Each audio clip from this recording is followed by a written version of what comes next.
Ever wondered why some startups succeed while others fail? In the vast galaxy of startup ventures, only a handful of stars shine brightly while others fade into oblivion. It's a challenging landscape where 9 out of 10 startups don't make it past the first 5 years. The common thread among those that do? Innovative strategies to navigate the murky waters of entrepreneurship. One such strategy making waves in the startup world is the stop selling, start negotiating strategy. It's about shifting the focus from selling products or services to negotiating value, understanding needs, and fostering relationships. It's not about pushing, but about understanding. It's not about convincing, but about connecting. And it's not about closing a deal, but about opening a dialogue. Join me as I will explore in this video how successful startups have revolutionized their game by adopting the stop selling, start negotiating strategy. What exactly does stop selling, start negotiating mean, you may ask? Well, allow me to break it down for you. The stop selling, start negotiating strategy is a shift in approach. It's a move away from the traditional method of selling, where the focus is simply on convincing a customer to buy your product or service. Instead, it emphasizes negotiation, a process that involves a more profound level of interaction between the seller and the buyer. Let's first understand what negotiation entails. Negotiation is a dialogue between 2 or more parties, aimed at reaching a beneficial outcome over 1 or more issues where a conflict exists with respect to at least one of these issues.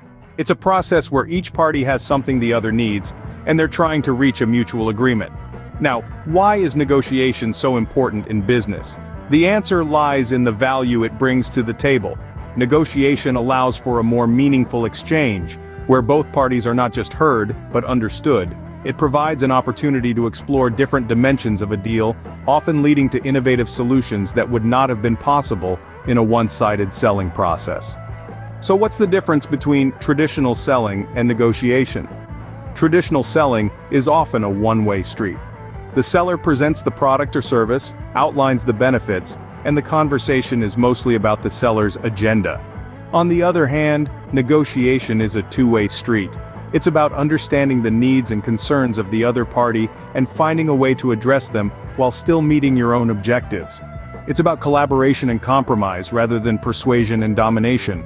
So the stop selling, start negotiating strategy is not just a catchy phrase, it's a powerful approach that can transform the way you do business.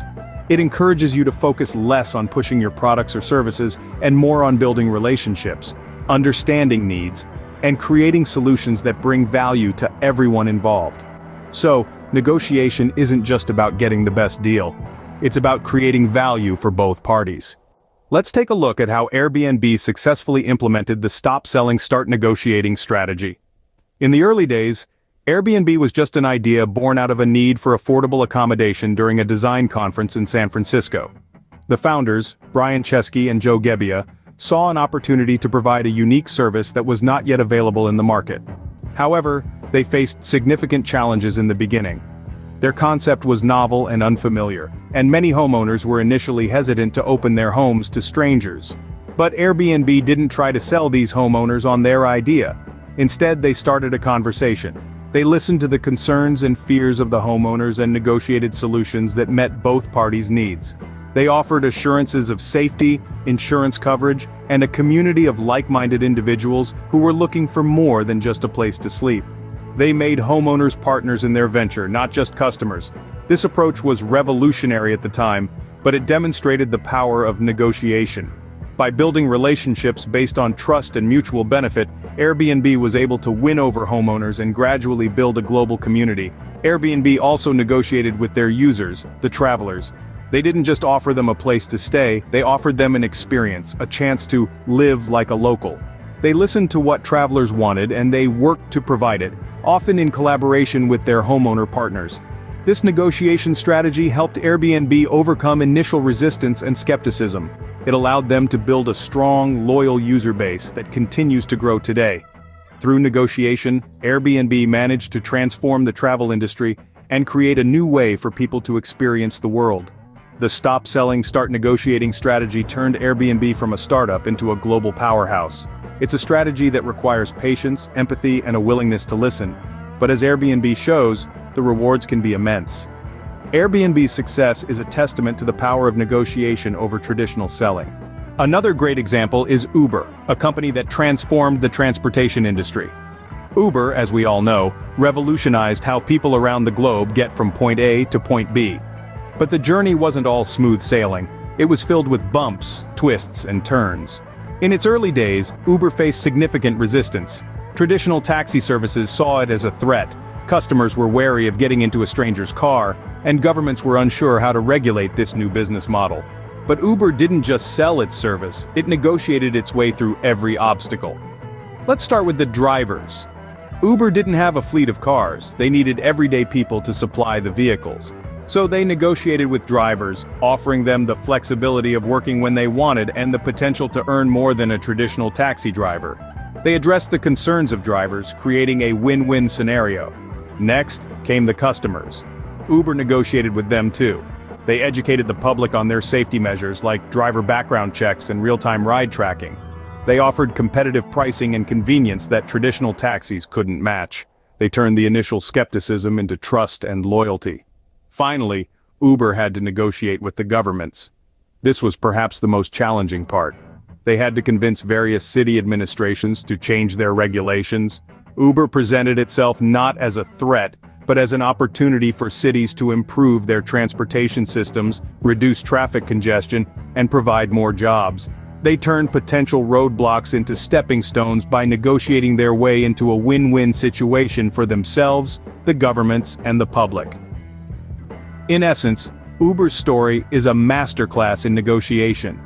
They didn't just sell a service, they negotiated their way into the hearts of drivers, customers, and governments.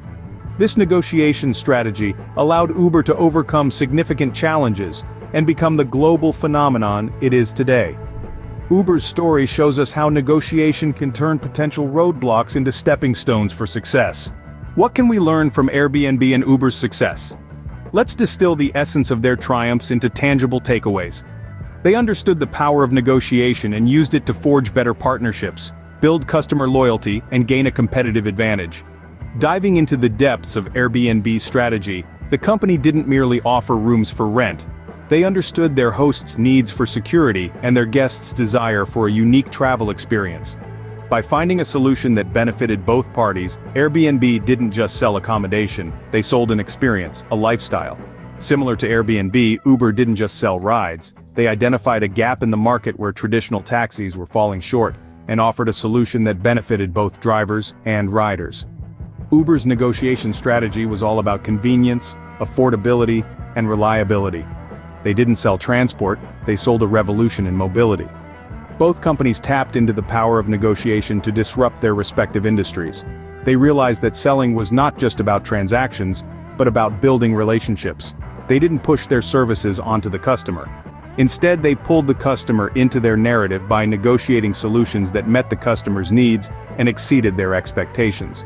It's clear that negotiation is a powerful tool in the startup game.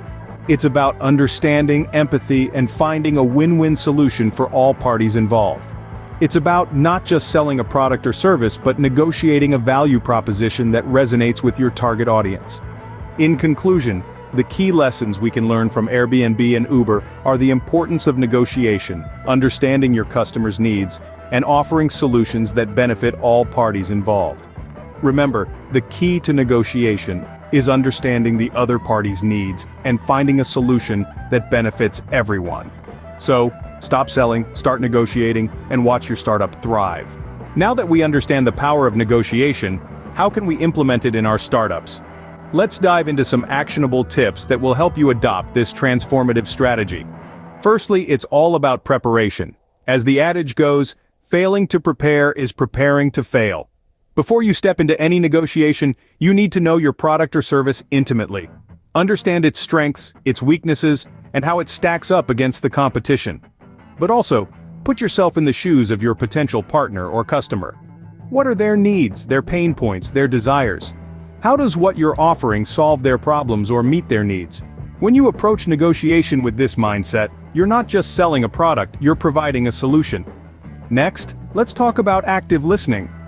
This is not just about hearing what the other party is saying, it's about understanding their motivations, their fears, and their aspirations. It's about reading between the lines and responding in a way that shows you genuinely care about their concerns. Remember, negotiation is a two-way street. It's not about getting your way at all costs. It's about finding common ground and building sustainable partnerships.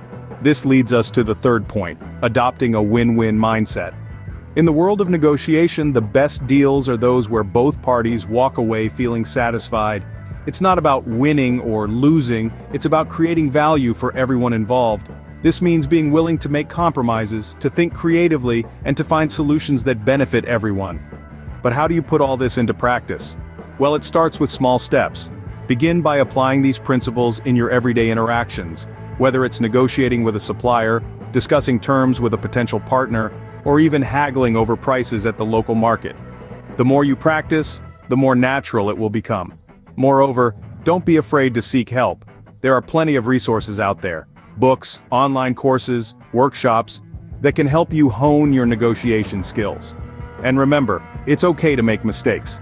Every failed negotiation is a learning opportunity, a chance to reflect on what went wrong and how you can improve. Finally, keep in mind that negotiation is not a one-size-fits-all approach. Every situation is unique, and what works in one scenario may not work in another. That's why it's crucial to stay flexible, to adapt your strategy based on the specific circumstances, and to always keep an open mind. With the right approach, negotiation can be your secret weapon for startup success. So stop selling and start negotiating. Embrace this strategy and watch your startup rise to new heights. In the world of startups, survival is not about selling more, but negotiating better. This notion has underpinned our entire discussion today. We've explored the power of the stop selling, start negotiating strategy, and how it has revolutionized the startup landscape. We delved into fascinating case studies, from Airbnb's remarkable ability to negotiate with homeowners and tourists, to Uber's adept negotiations with drivers and riders. These stories illuminated the undeniable importance of negotiation over traditional selling. We've also given you a roadmap on how to implement this strategy in your own startup journey. Remember, this is not a one-size-fits-all approach. It's about understanding your audience, recognizing their needs, and negotiating in a way that creates mutual value. So, are you ready to revolutionize your startup game? Stop selling, start negotiating. Remember, the game is won not by the one who sells the most, but by the one who negotiates the best.